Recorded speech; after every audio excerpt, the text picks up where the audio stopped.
Hey there, Saints. Pastor Dave here with another weekly devotional for you. I'm going to be reading from Acts chapter 9 in the Message translation today. And this is one of the suggested lectionary readings for this past Sunday, but I skipped it. And I thought maybe it'd be good to take a look at together here on the devotional. So this is a story about Peter, the apostle, after Jesus' death and resurrection and ascension. Down the road away in Joppa, there was a disciple named Tabitha, Gazelle in our language.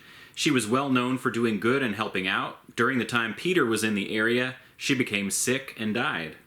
Her friends prepared her body for burial and put it in a cool room. Some of the disciples had heard Peter was visiting in nearby Lydda and sent 2 men to ask if he would be so kind as to come over. Peter got right up and went with them.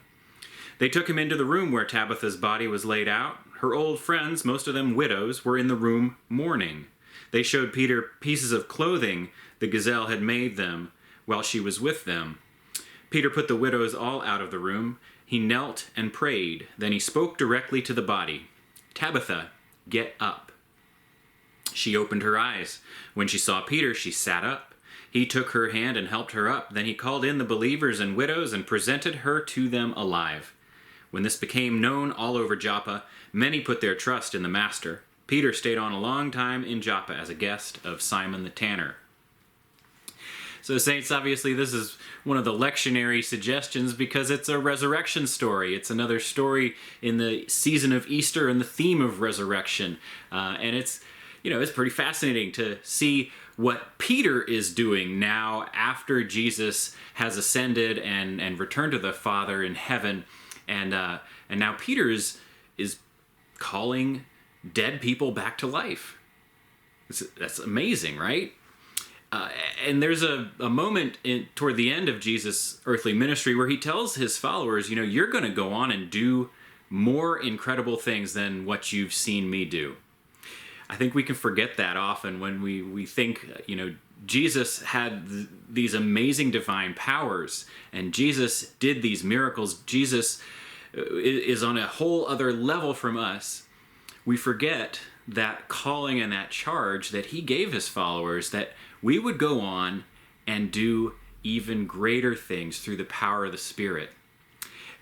I think sometimes we forget about that because we're looking for what seems miraculous to us. We're looking for a resurrection story. We're looking for some kind of miracle story where the laws of physics, the laws of nature get obviously bent and something happens that's otherwise impossible.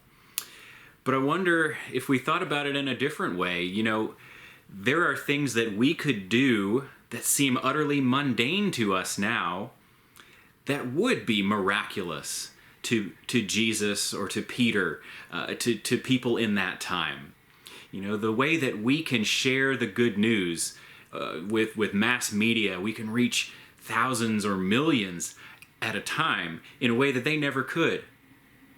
The way that we can immediately respond to people's needs, to people's disasters, by sending money or by getting on rapid transportation and getting to where they are and bringing help to them. These things seem kind of bland to us, but from another perspective in time, from another context, that's pretty miraculous. And the things that we can do in order to help build and promote the kingdom really, in a sense, are greater than what Jesus was able to do in that time and place, in those cultural limitations that he had. Saints, I wonder if you can think about other ways that you are able to contribute to God's kingdom that previous generations would have thought miraculous. Consider it this week. Think about the ways that you are able to do things greater than what could have gone on in that first century. Ways that you can promote the gospel, that you can promote the faith, that you can care for others in ways that nobody back then would have even imagined possible. And then go ahead and do that. That's your devotional for this week, Saints. I hope it's helpful and worth thinking about. Hope you're doing well and staying healthy. I'm praying for you. Please keep praying for me, and I'll see you again soon. Take care, Saints.